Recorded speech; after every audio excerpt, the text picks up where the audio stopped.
Mas há um Deus nos céus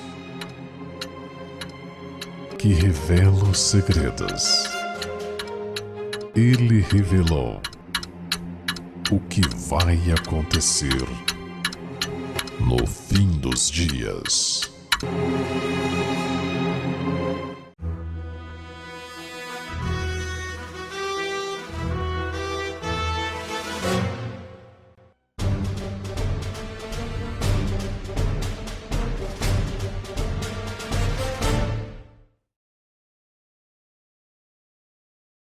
Saudações em Cristo a todos os irmãos do grupo.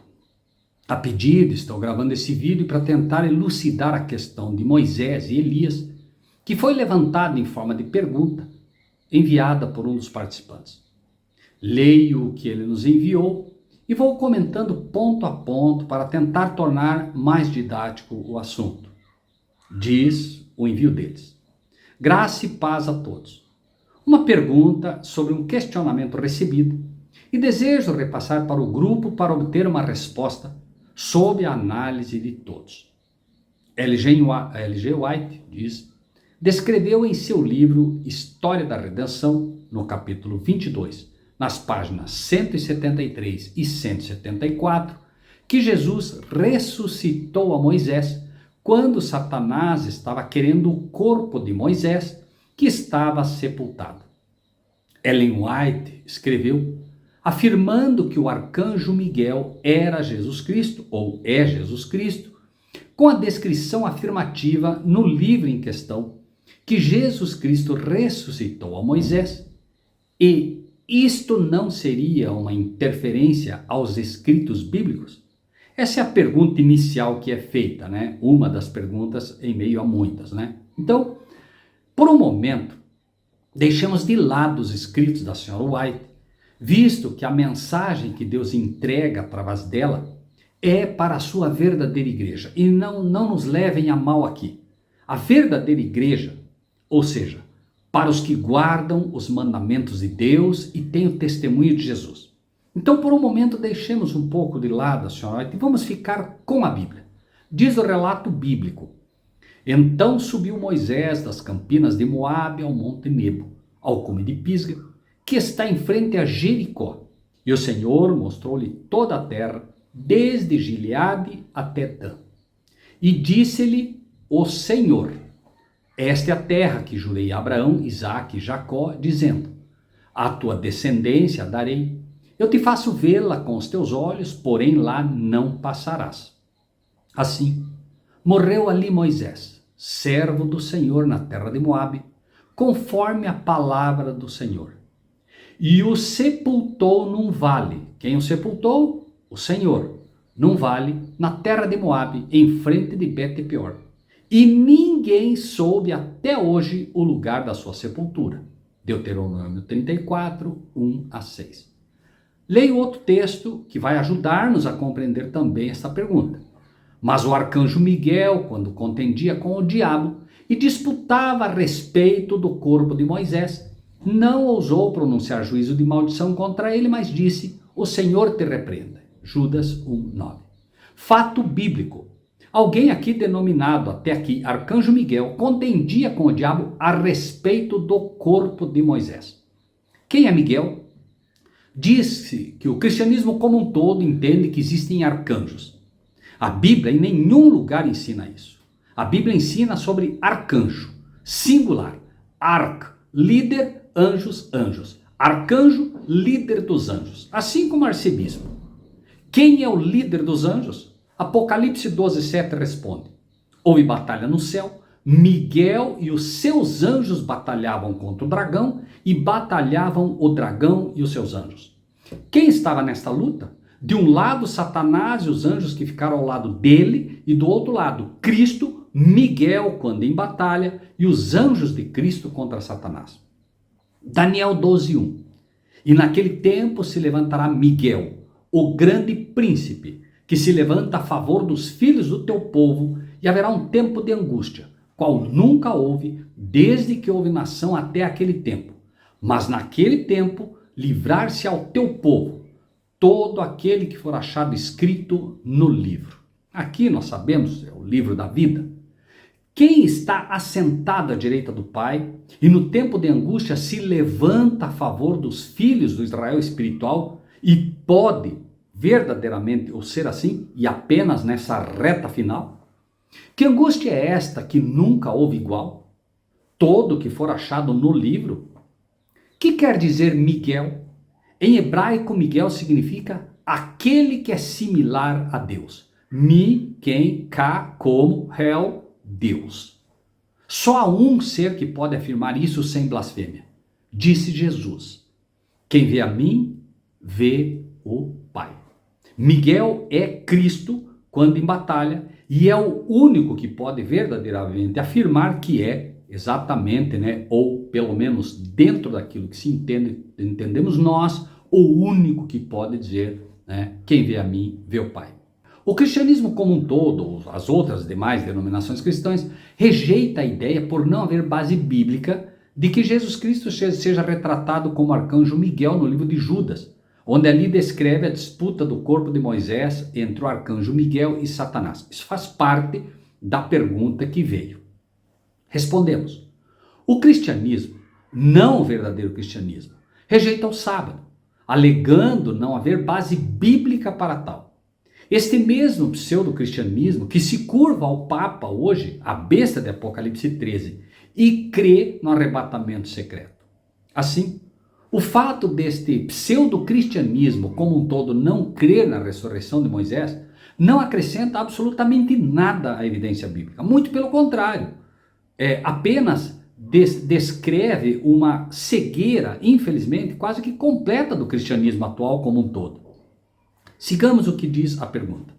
A Bíblia ensina que Jesus Cristo é a primícia, o primogênito dentre os mortos, com a sua ressurreição. Atos 26, 22 a 23. Isto é, que o Cristo devia padecer e, sendo o primeiro da ressurreição dentre os mortos, devia anunciar a luz a este povo e aos gentios. Atos 26, 23, 1 Coríntios 15, 20. E assim vai. Leiamos. 1 Coríntios 15, 20.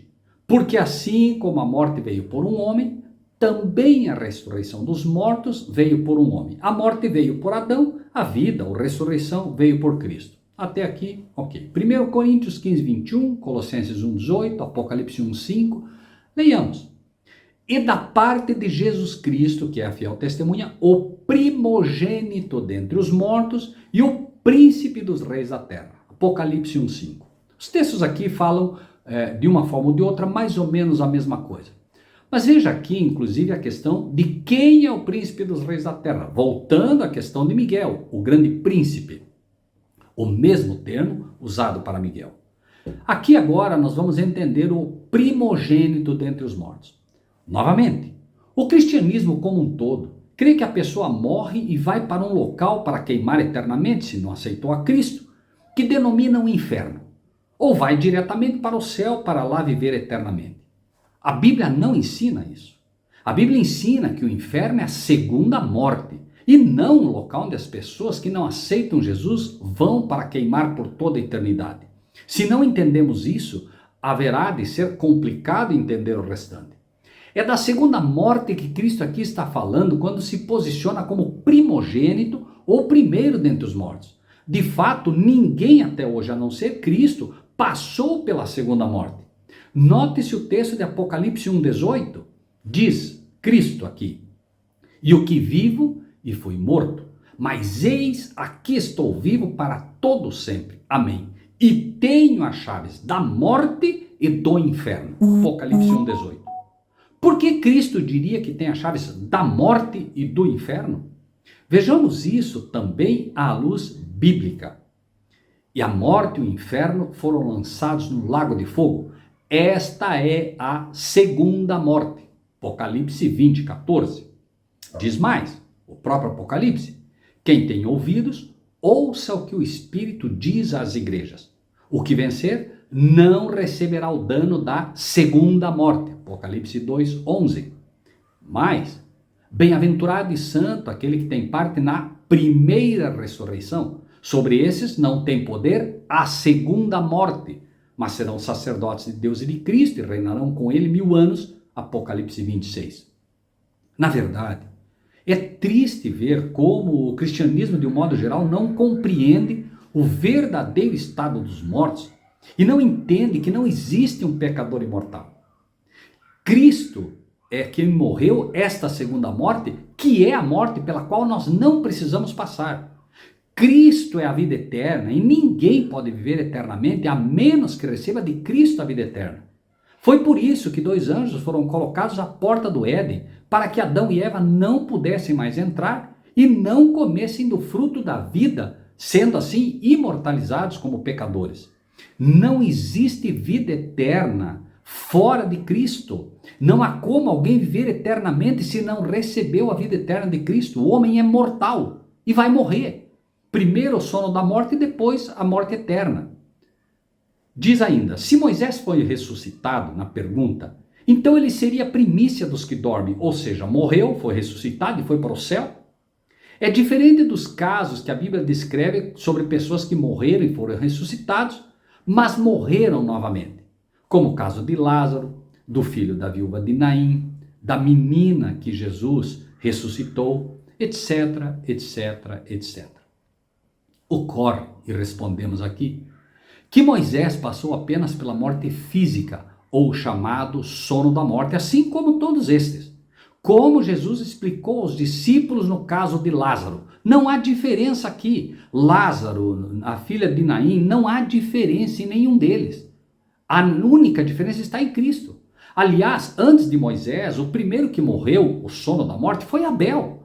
Então Abel e não Moisés deveria ser citado como o primeiro. Mas por que não é? Porque os discípulos não entenderam na época que Jesus tentou lhes ensinar quando disse que Lázaro dormia, estando já morto. E tristemente, 2000 anos depois, aqueles que se dizem discípulos de Jesus hoje ainda não entendem o estado dos mortos em Cristo.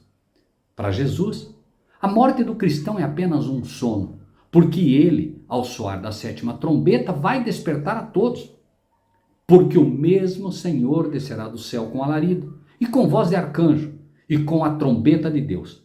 E os que morreram em Cristo ressuscitarão primeiro. Depois nós, diz Paulo, os que ficarmos vivos, seremos arrebatados juntamente com eles nas nuvens, a encontrar o Senhor nos ares, e assim estaremos sempre com o Senhor. 1 Tessalonicenses 4, 16 a 17. Esse relato mostra claramente como acontecerá a ressurreição e mostra os dois casos, ressurreição e arrebatamento. Segundo o relato bíblico, vem a pergunta, lá no Monte da Transfiguração, ali apareceram Elias e Moisés conversando com Jesus. Para os apóstolos Pedro, Tiago e João, Mateus 17, 2 e 3. Não há, diz a pergunta, relatos na Bíblia sobre a ressurreição de Moisés. Leiamos então se não há. Mas o arcanjo Miguel, quando contendia com o diabo e disputava a respeito do corpo de Moisés, não ousou pronunciar juízo de maldição contra ele, mas disse, o Senhor te repreenda. Judas 1:9. Este é um texto bíblico. E o que o texto quer dizer? Claramente foi uma desculpa não contra Moisés como um ser vivo, como um ser completo, mas sobre o corpo de Moisés. O próprio Senhor Deus, diz ele agora, informou para Josué, depois de no mínimo 30 dias da morte de Moisés, que ele ainda estava morto. Deuteronômio 34, 5, 8 e Josué 1, 1 e 2. E os filhos de Israel prantearam a Moisés 30 dias nas campinas de Moabe. E os dias do pranto no luto de Moisés se cumpriram. Deuteronômio 34, 5 a 8. Deuteronômio aqui está dando o relato do que houve. E não diz aqui que isto ocorreu 30 dias depois da morte de Moisés. Esta sim é uma inferência antibíblica. Me pergunto de onde as pessoas tiram essas conclusões. O texto afirma que assim morreu Moisés. Relato de como, onde e quando. E o sepultou. Quem sepultou? Não havia ninguém ali a não ser Moisés. E o Senhor, que é Cristo. Não diz que era o Senhor Deus, mas sim o Senhor. Nenhum homem, depois do pecado, viu a Deus de forma direta. Diz mais o texto. e ninguém soube até hoje o lugar de sua sepultura. Por que será que ninguém achou o lugar da sua sepultura? Porque ninguém estava ali junto para sepultar Moisés, e porque a sepultura não era para ser achada. No entanto, veja outro relato bíblico, o que se refere a respeito de Davi. De Davi, no entanto, que não foi ressuscitado, diz o texto: homens e irmãos, seja-me lícito dizer-vos livremente acerca do patriarca Davi, que ele morreu e foi sepultado, e entre nós está até hoje a sua sepultura. Atos 2:29. Dois casos como exemplo. Davi, cuja sepultura está entre nós, pois está ainda sepultado, e Moisés, cuja sepultura não se acha, pois não está mais na sepultura. Quando procuram Jesus na sepultura, você lembra o que foi dito? Por que procurais os vivos entre os mortos? Cristo já havia ressurgido. Não haveria como encontrá-lo na sepultura, mas estavam-no buscando. Os 30 dias aqui citados são dos homens que prantearam Moisés, e não que isso ocorreu 30 dias depois. Os homens não sabiam que Moisés foi ressuscitado. Prantearam, ou dizer, estavam em luto por ele, como diz o texto bíblico. Assim também com os discípulos, com os caminhantes de Emaús, com aqueles todos que sofriam a morte de Jesus, mesmo depois que ele havia sido ressuscitado. Os caminhantes de Emaús, com quem Jesus caminhava ao lado deles, eles estavam em tristeza de luto por ele. E depois com Tomé, que também não acreditava que Cristo havia ressurgido. O pranto no luto não exatamente quer dizer que pranteavam estando Moisés na sepultura, pois eles nem sabiam onde estava a sepultura de Moisés. 30 dias, diz o texto, é um tempo longo e avançado para o processo de decomposição em alto grau de um corpo enterrado. Concordamos com isso, né? Um corpo enterrado diretamente, como ele diz. Aí segue a pergunta. Ellen White descreveu em seu livro História da Redenção, no capítulo 22, que Moisés ficou breve tempo na sepultura. Vejam, Jesus falou para os saduceus que Deus não é Deus de mortos e sim de vivos. Os saduceus acreditavam que Deus nunca interferia na história de modo a afetar a vida dos homens e negavam a imortalidade da alma. De fato, os saduceus assim o faziam. E, consequentemente, não acreditavam na ressurreição. Essa é parte da pergunta ainda. Vamos à resposta. Os saduceus de ontem são exatamente os pastores do cristianismo de um modo geral de hoje. Ensinam a ressurreição, mas de uma forma completamente confusa. Pois se você observar, o que eles de fato entendem e ensinam é que o corpo morre, mas a alma continua viva. Ou seja, não creem verdadeiramente na ressurreição bíblica, pois ressurreição bíblica é feita de corpo e espírito, ou seja, a alma vivente. Quando? E somente quando o espírito de vida que voltou para Deus agora é devolvido ao corpo que jaz inerte na tumba ou na sepultura, somente aí é que temos o processo da ressurreição bíblica. Não existe ressurreição parcial do tipo a alma vai e o corpo fica, como ensina este cristianismo moderno catequizado pelo catolicismo. E sucedeu, depois da morte de Moisés, servo do Senhor, que o Senhor falou a Josué, filho de Num, servo de Moisés, dizendo: Moisés, meu servo, é morto. Levanta-te, pois, agora, passa este Jordão, tu e todo este povo, a terra que eu dou aos filhos de Israel. Josué 1, 1 e 2. O relato aqui apenas diz, convenhamos e sejamos bíblicos, depois da morte de Moisés, aqui não é especificado o tempo, não há 30 dias aqui especificado, apenas relata que Moisés já morreu ou é morto e passará a Josué a incumbência de conduzir o povo. Vejamos um outro exemplo que de outra forma mostra também isso.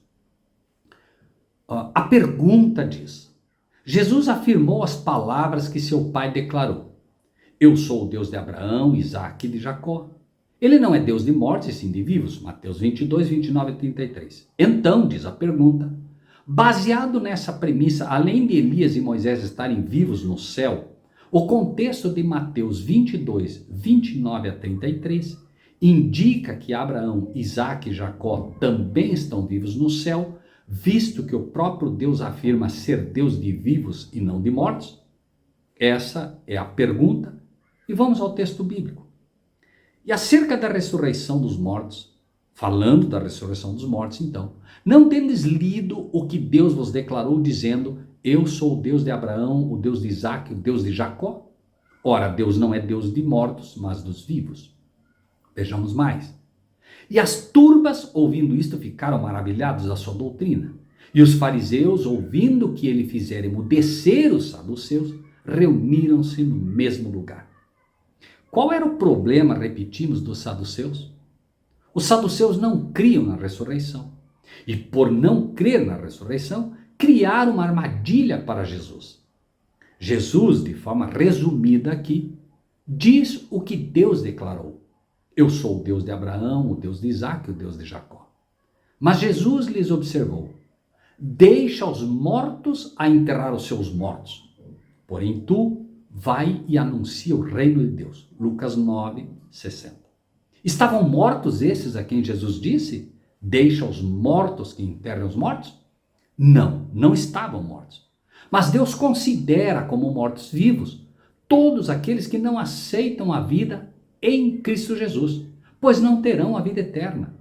Assim como considera vivos, já como participantes pela fé da vida eterna, que será dada a todos que aceitam verdadeiramente, todos aqueles que aceitam a Cristo Jesus como seu Salvador. O Senhor considera feito aquilo que por promessa é dado. Diferentemente de Elias, que foi trasladado vivo sem passar pela morte, e diferentemente de Moisés, que foi ressuscitado tendo passado pela morte, estes dois sim ressurgem, aí sim em espírito, como Jesus disse de João Batista referindo-se a Elias. Mas dizemos, esses dois ressurgem em espírito no capítulo 11 de Apocalipse, falando sobre as duas testemunhas. Por que ambos são citados novamente? Porque eles, e apenas eles, apareceram de fato para os discípulos no Monte da Transfiguração como testemunhas vivas daqueles que, um passando pela ressurreição após passar pela morte, e o outro arrebatado vivo. No Monte da Transfiguração, diz a pergunta, o que os apóstolos viram foi uma visão do céu ou pessoas reais conversando com Jesus ou ainda o espírito de Moisés morto? Agradeço desde já uma elucidação deste contexto. Paulo relata: conheço um homem em Cristo, que há 14 anos, se no corpo não sei, se fora do corpo não sei, Deus o sabe, foi arrebatado ao terceiro céu. 2 Coríntios, capítulo 12, versículo 2. João relata: eu fui arrebatado no Espírito no dia do Senhor, e ouvi de trás de mim uma grande voz como de trombeta, e virei-me para ver quem falava comigo, e virando-me vi 7 castiçais de ouro. Apocalipse 1, 10 a 12. Para onde foi levado Paulo? Para as regiões celestiais em espírito. E João, idem, foi levado para o santo, do santuário, onde viu os castiçais de ouro. Ambos em espírito, levados para as regiões celestiais. E os discípulos, para onde foram levados nessa visão? Onde aconteceu e o que viram? 6 dias depois, diz o texto, Jesus tomou consigo a Pedro, a Tiago e a João e os levou sós, em particular, a um alto monte. Aí foram levados, a um monte aqui na terra, e transfigurou-se diante deles. E apareceu-lhes Elias com Moisés e falavam com Jesus. Marcos 9, 2 e 4. Onde apareceram? No monte em que Jesus lhes levou. Na terra, acontecendo aqui na terra, por isso não um arrebatamento, não uma visão em arrebatamento, e sim algo real que estava acontecendo e que eles viram. Inclusive Pedro diz, quer que façamos cabana, Senhor? Ele não faria isso se ele soubesse que era uma visão. Espero ter ajudado, que Deus nos abençoe a poder entender como Deus de fato procura elucidar ao seu povo coisas que obviamente são talvez mais difíceis porque não são um claro assim diz o Senhor, mas sim um assim diz o Senhor, que deve ser cruzado, como diz a própria Bíblia, mandamento com mandamento, regra sobre regra, um pouco aqui, um pouco ali. Que Deus nos abençoe a todos.